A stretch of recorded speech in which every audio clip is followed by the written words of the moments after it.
Erica, welcome back to Maniacal Reader. Today I'm doing my November wrap-up. The first book I read in November was The Adoration of Jenna Fox by Mary E. Pearson. This is the first book in a YA sci-fi trilogy. It follows this girl named Jenna Fox, who's just recently woken up from a year-long coma, or so she's been told. She doesn't remember anything about this accident or anything that happened before, so she's given home movies to watch that chronicle her life. Even though she's watching these movies, she feels memories come back, but she doesn't really feel like these memories are hers. I did enjoy this book. I gave it 3 stars, and this book just follows Jenna rejoining the world and discovering how to live again. The reason I only gave it 3 stars is because I found that this book was really slow because of the writing style. The book walked through the day-to-day experiences of her rediscovering the world and rediscovering herself. I also wasn't really attached to any of the side characters, like her mysterious neighbor who is suspicious, and her mom who's not really supportive of her, and her grandmother Lily. I understand why these book characters are there. Her mom is against her, and her grandmother supports her. I really enjoyed the questions that this book raised. How far would you go to save someone from dying and things like that? But just the pace of this book really dragged on, and that's why I only gave it 3 out of 5 stars. Due to that, there wasn't really much of a plot in this book, and I just didn't really care about this book that much. The next book I read was Beautiful Disaster by Jamie Maguire. This is a new adult romance book. It follows this girl named Abby Abernathy, and since she's moved on to college, she's determined to be a good girl. But then she meets Travis Maddox, who's a walking one-night stand. He sleeps with a lot of girls, and he's involved in an underground fighting ring. Travis is everything that Abby should stay away from, but Travis and Abby make a bet. If he loses this bet, he's required to stay abstinent for a month. But if Abby loses, she's required to stay in his apartment for the same amount of time. A romance develops between these two characters, which I enjoyed. I gave this book 3 stars. Even though I did enjoy the romance between Abby and Travis, at times I felt like their romance was a little over-dramatic, and Travis was just a little too intense for me at some points.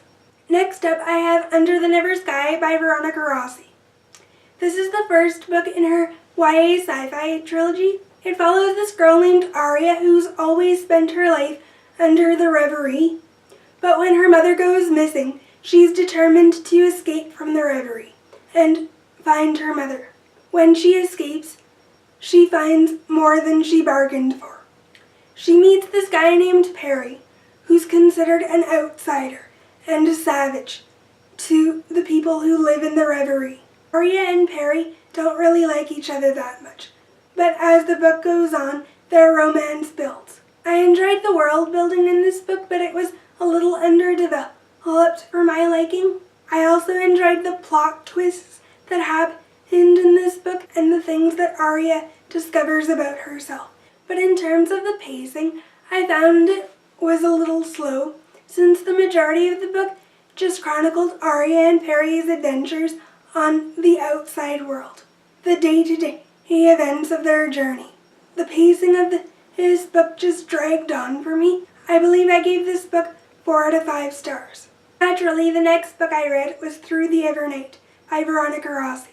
This is the sequel to Under the Never Sky. The world is a little bit more developed than the first book, which I enjoyed. There was a lot more plot in this book and a lot more action, which I appreciated.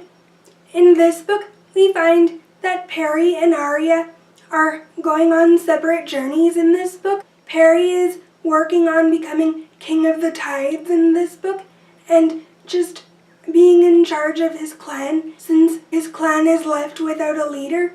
Aria finds herself on a journey with Perry's best friend named Rourke.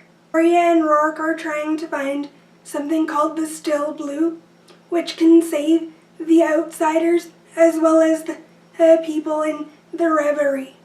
I find that I liked the side characters in this book, and I love Rourke. He always adds a comical and humorous element to the action and adventure that happens in this trilogy, which I really liked. I ended up giving this book 4 out of 5 stars. I read Into the Still Blue next. This is the final book in the Under the Never Sky trilogy. I loved how everything wrapped up in this book. The romance was great, as well as the action, and I gave this book 5 out of 5 stars. I then picked up Walking Disaster. This is the sequel to Beautiful Disaster, but it's actually the book told from Travis's point of view of the events that happened in Beautiful Disaster. I liked hearing his perspective on things. Reading this book made me dislike Abby more, since in the first book she was always confused and unsure of what she wanted out of the relationship. Travis was more direct and he knew what he wanted out of the relationship, but he was always tiptoeing around Abby and unsure of how to act. And he was always trying to do the right thing. So I liked this story more from Travis's perspective. It gives me a new view on things, and I realized that even though Abby was confused and unsure about the relationship, she was a bitch, to be honest, and always holding Travis at arm's length, which I didn't like. I gave this book 4 out of 5 stars. I liked this book a lot more from Travis's perspective than Abby's. But I do like the characters together. I feel that they're a good match. I didn't get to read Slated by Terry or The Darkest Minds like I was planning to in my November TBR. My mood about that library book changed, and I wasn't quite ready to pick up The Darkest Minds, so I ended up choosing Vampire Academy by Rochelle Mead. And I've been wanting to read the Bloodline series. I didn't remember the details about this world at all, so that's why I chose to reread this series. A lot of you already know about the Vampire Academy series, since it's a series that's a little old. But for those of you who don't, this book series follows a girl named Rose Hathaway, who's a guardian in training for vampires in this world who are called Moroi. Rose is trained to protect her best friend named Lissa, and Lissa is a royal Moroi. This book starts off with Rose and Lissa on the run away from St. Vladimir's Academy, and St. Vladimir's Academy is where these guardians go to train to protect these vampires. Guardians are also trained to kill Strigoi, which are evil vampires that are like undead vampires. Moroi tend to have magical gifts, and they specialize in a certain element. And in this book, we find out that Lissa specializes in spirit, but there's all of these complications. There's a lot that's unknown about this fifth element, so I enjoyed this book. I enjoyed getting to remember these characters in the world, and I actually didn't remember the ending of this book, so I was glad to be back in this world. I gave this book 4 out of 5 stars. The next book I read was Frostbite. This is the sequel to Vampire Academy. In this book, the professors at St. Vladimir find it safer to send the Guardians and the Moroi on a ski trip. Since Strigoi have been attacking the school, this ski trip is a way to get them away from the school. We do see more character growth from Rose in this book, especially near the end of the book. And on this ski trip, we do meet a new character named Adrian, and Rose finds herself liking Adrian, and things grow more complicated in her relationship with Dimitri. So Rose finds herself in a pickle in between the two guys, as well as someone else in this book. This is the book in which Rose starts to become the kick-ass character that a lot of people know her as, so I really liked that about this book. I ended up giving this book 4 out of 5 stars. Next up, I have Shadow Kiss, the third book in the Vampire Academy series. In this book, things grow more complicated for Rose. The reader discovers more about Lissa and Rose's psychic connection to each other, and because of their connection, Rose senses a darkness that's coming from her mind. I really liked everything that happened in this book. We see even more growth from Rose in this book, especially when it comes to fighting Strigoi, and also her romance with Dimitri grows as well. I gave this book 5 out of 5 stars. The romance and the action were just moved up to a whole different level in this book, and I think this is the first book in the series that's really fantastic. The series really shines and grows quite a lot. So I was really excited to read this book. Finally, the last book I read in November was Blood Promise.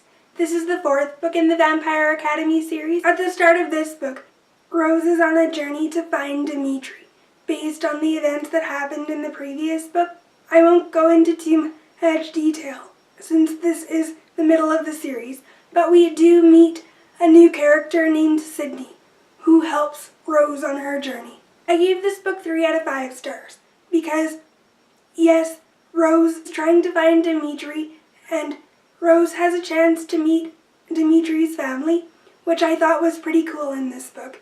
But I found that the majority of this book was just filler content and Rose recounting her memories with Dimitri. This book was setting up for the last 2 books in the series, so that's why I gave it 3 out of 5 stars.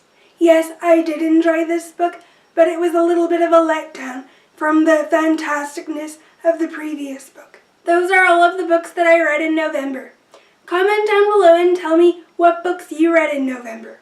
I'll see you guys in my next video. Bye!